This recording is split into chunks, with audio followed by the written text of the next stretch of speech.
Okay, welcome to Blender tutorial episode 1, where I'll be going over modeling today and also how to install Blender.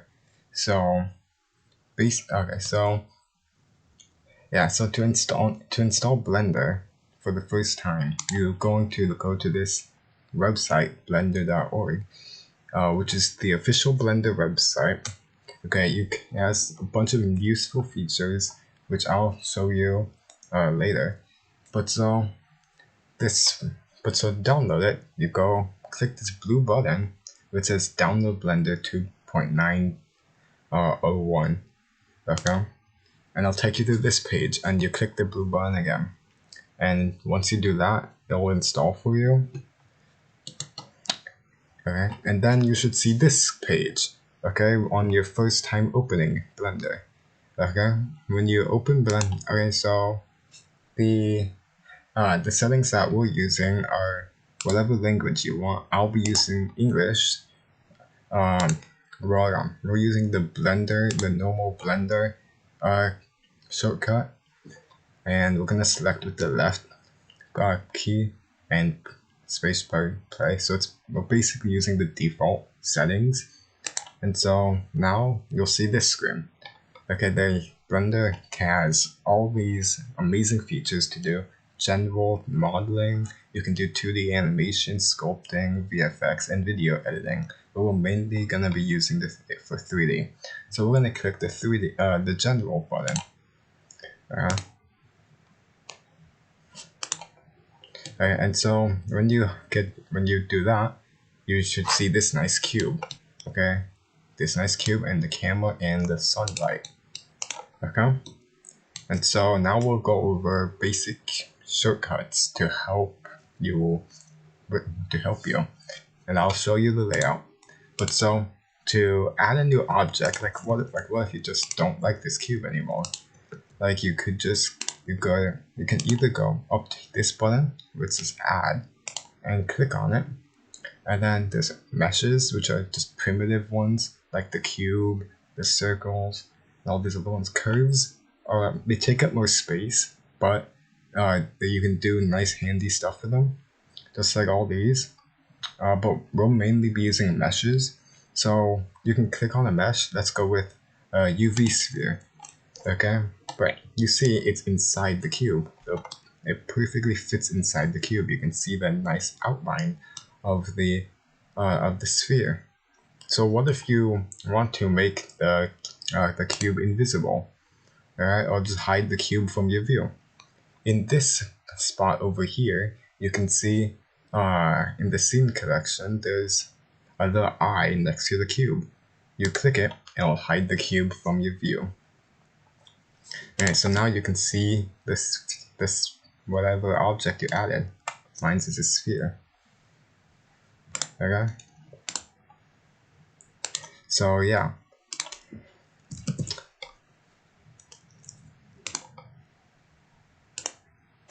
Okay, so now we'll go. Yeah. Okay. So now I'll show you the rest of the UI.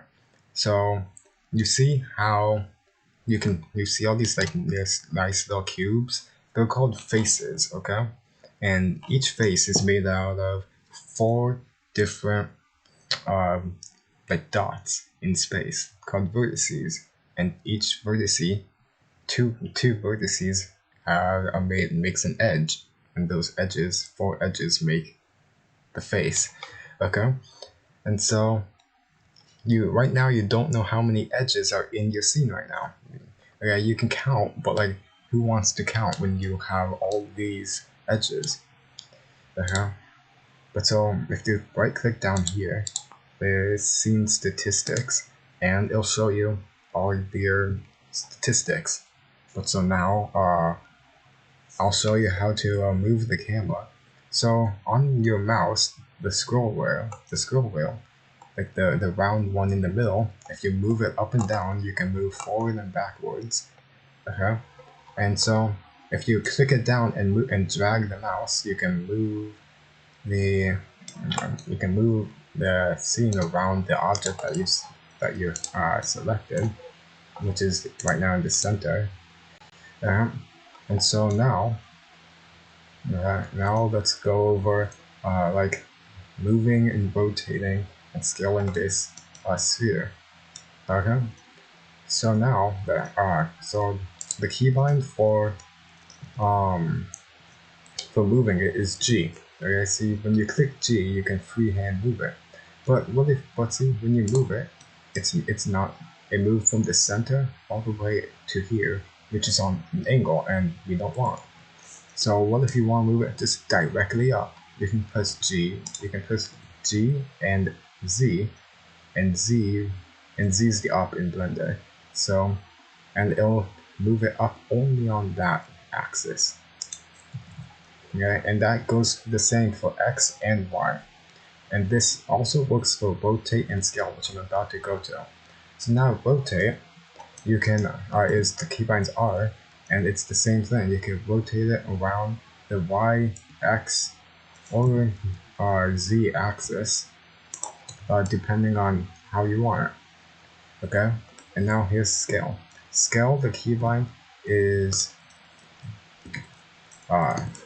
S. Okay, and see S, it makes it it's like really sensitive. So what I like to do is have my mouse positioned away from this. So like instead of doing it right here, see, it's super sensitive, like right near the ball. So if I do it away, it's less sensitive. So that's how I like it. Yeah. And now it's the same thing. If you want to do it only on the Z-axis, which makes it go up and down, you can go make this little thing.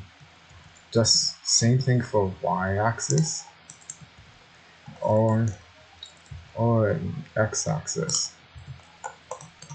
But so now we're going and also you can, on the sidebar, there's the move, rotate, and scale functions that you can also click on if you can't remember the keybinds. So now, now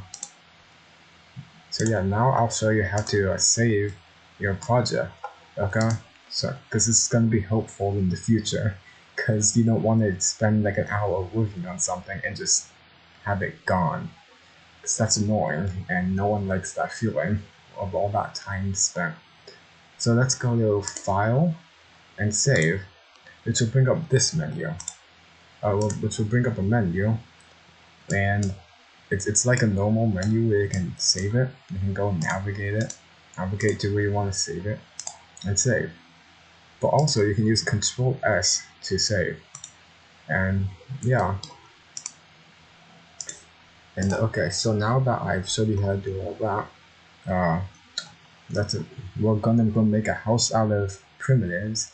If you want extra practice, like adding primitives, adding meshes, just let's make a house out of it, and we can practice all that, all those problems. I mean, all those keybinds. Okay, because we're gonna be making a house for a project in the future. So let's go. I'm gonna go hide my sphere and add a new cube. And this cube, let's just go scale it to make the base. Now that's gonna be the base of our house. Okay. And now I'll just go add, like, how about we have like a cone for a roof. See, I'll just go scale this one up, and now we'll have a cone. Oh, see, a nice creepy but effective house. But you can put as much detail as you want. Okay, it's fine. And I'll see you guys next episode for the Blender tutorial. So bye.